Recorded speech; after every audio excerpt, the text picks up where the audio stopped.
तो नमस्कार, आप सभी का स्वागत है। आज इस वीडियो के द्वारा मैं रिया जो अजमेर के रहने वाली हैं उन्होंने अपनी बर्थ डिटेल भेजकर प्रश्न किया है कि उनकी जॉब व शादी के बारे में बताइए। देखिए, जो आपने अपनी डिटेल भेजी है उसके हिसाब से आपकी वृष लगन की कुंडली बनती है, जो आपके सामने है। ग्रह स्थिति इस प्रकार है। तीसरे भाव में शनि है, चौथे भाव में शुक्र हैं, पंचम भाव में सूर्य मंगल गुरु हैं, छठे भाव में चंद्रमा बुध केतु हैं और 12वें भाव में राहु। ये आपकी कुंडली में ग्रहों की स्थिति है।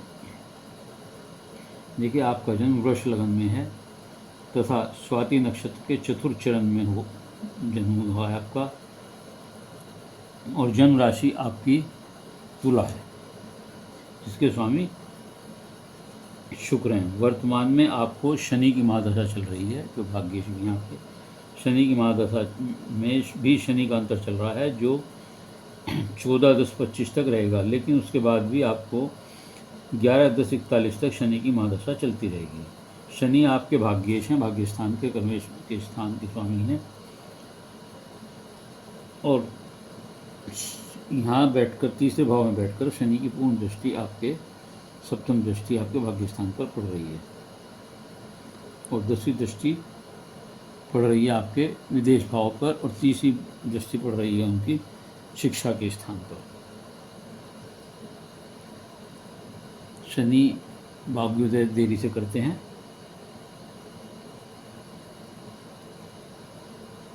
बारहवां भाव विदेश का है, शनि की दृष्टि से आप विदेश जाएंगी, और 30 के बाद 28 के बाद विदेश योग बैठता है। इसके अलावा आपकी कुंडली में आप देखेंगी तो राहु और केतु के बीच सारे ग्रह हैं, अर्थात आपकी कुंडली में कालसर्प योग है।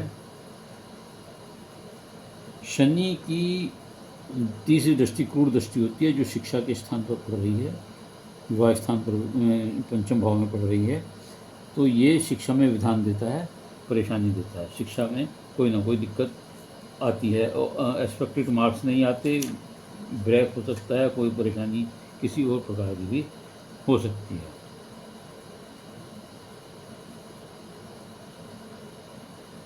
इसके अलावा देखिए, आपने विवाह का प्रश्न पूछा है। आपकी कुंडली में विवाह सप्तम भाव से देखेंगे। सप्तम भाव के स्वामी देश भाव से संबंध रखते हुए मूल त्रिकोण पंचम भाव में बैठे हुए हैं, और लग्नेश आपके शुक्र हैं, वह सुख स्थान में बैठे हुए हैं।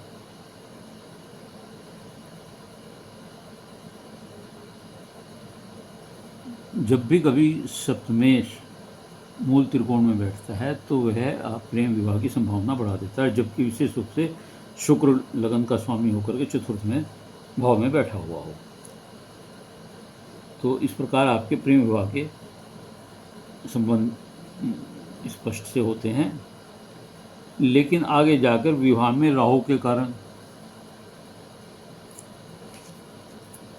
और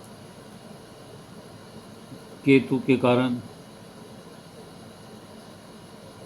कुछ गलत फहमियाँ हो सकती हैं, या कोई व्यवधान किसी प्रकार का आ सकता है, या कोई असहजता उत्पन्न हो सकती है, ऐसा देखा गया है।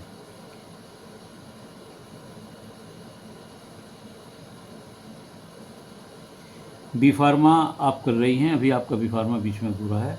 शनि की वजह से कुछ उसमें व्यवधान हो सकता है, लेकिन जो उपाय मैं आपको बाद में बताऊंगा, अगर ये आप उपाय करेंगी तो बी फार्मा भी आपका पूरा होगा, और उसके बाद नौकरी का भी योग बैठता है, और शादी के बाद आप निश्चित तौर से विदेश जाएंगी, क्योंकि मंगल इसका मालिक है, मूल त्रिकोण में बैठा हुआ है, सप्तम भाव कर्म स्थान का स्वामी होकर के। शनि भी पूर्ण दृष्टि से इस भाव को विदेश भाव को देख रहा है, केतु भी यहाँ से सातवीं दृष्टि देख रहा है, चंद्रमा की भी सातवीं दृष्टि है। तो विदेश योग आपका अवसर होता है। ऐसे लोग विदेश में जाकर निवास भी बना कर सकते हैं, और वहाँ से आमदनी भी हो सकती है। ऐसा भी हो सकता है कि आपके पति विदेश में कार्यरत हो जाएं। आपका जितने भी काम है, विवाह के, नौकरी के, विदेश जाने, ये सब शनि की महादशा के अंदर होंगे, लेकिन आपको कुछ उपाय करने पड़ेंगे। जैसे कालसर्प के लिए आप शिव जी पर नाग नागिनी चढ़ाते हुए ओंकार रुद्राभिषेक करें। यदि आप करेंगे तो काल सर्प की शांति होगी। शनि के लिए पीपल के वृक्ष पर शनिवार को सूर्यास्त के बाद तेल का दीपक जलाएं और सफाई कर्मचारियों की मदद करें।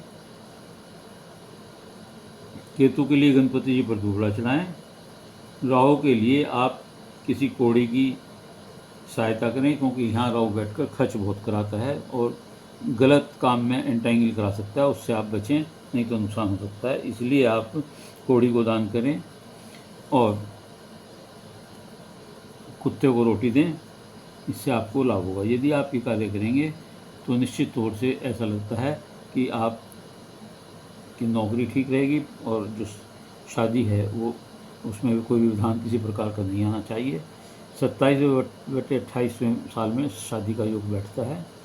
वैसे अगर ये उपाय करेंगे तो सब हो जाएगा।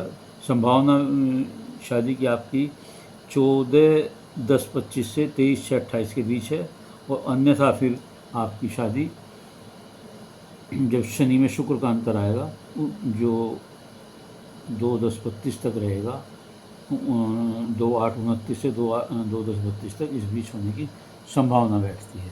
उम्मीद है आपको ये वीडियो पसंद आई होगी। यदि ये वीडियो आपको अच्छी लगी हो तो इसे लाइक करिएगा, शेयर करिएगा, कमेंट्स बॉक्स में जाकर अपने विचार उससे लिखिएगा। इसके अलावा यदि किसी और का कोई प्रश्न है तो वो अपनी डिटेल भेजते हुए और मेरे चैनल को सब्सक्राइब करते हुए अपना एक प्रश्न भेज सकता है, उत्तर उससे दूंगा। उत्तर के लिए धैर्य से इंतजार कर।